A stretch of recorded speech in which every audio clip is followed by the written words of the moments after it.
La la la na na, la la la na na, la la la na na.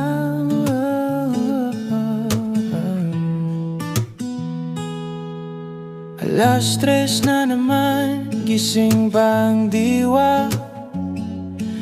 Tinititigan ang kisame, naghahanap ng himala. Yung iniwan mong baso sa tabi ng kama,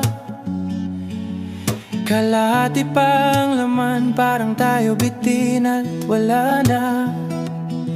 Naaalala ko pa nung sinabi mong sandali lang, pero ang sandali naging gabi hanggang naging paalam.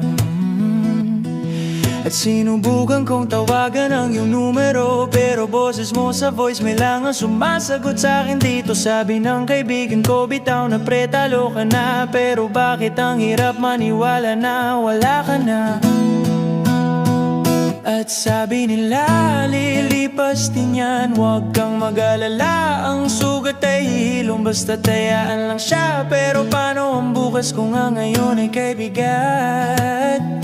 Yung dating tayo ngayon ay ako na lang ang sapat. Hayaan na kitang lumayo kahit masakit. Hayaan na kitang bumitaw, wag lang akong maipit sa nakaraang hindi na may babalik. Nakita ko yung jacket mo na naiwan sa pinto, amoy mo pa rin kahit na ilang linggo na ang lumayo. Gusto ko sanang isuli, pero baka pag nakita kita ay hindi ko na naman kayang sabihin tapos na. Kaya dito na lang muna to, sa sulok ng kwarto, saksi sa bawat luhang pumatak para sa'yo. Hindi naman sa hindi ko kaya ang mag-isa, sanay naman ako bago ka pa nakilala. Pero ang hirap lang hanapin ang dating sarili nung ang mundo ko ay sa'yo lang nakatali. At sabi nila, lilipas din yan, huwag kang mag-alala. Ang sugat ay hihilom, basta tayaan lang siya. Pero paano ang bukas kung nga ngayon ay kaibigan? Yung dating tayo ngayon ay ako na lang ang sapat. Hayaan na kitang lumayo kahit masakit.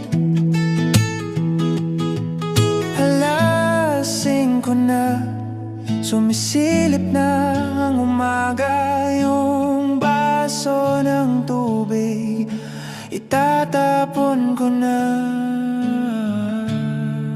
Lilipas din to.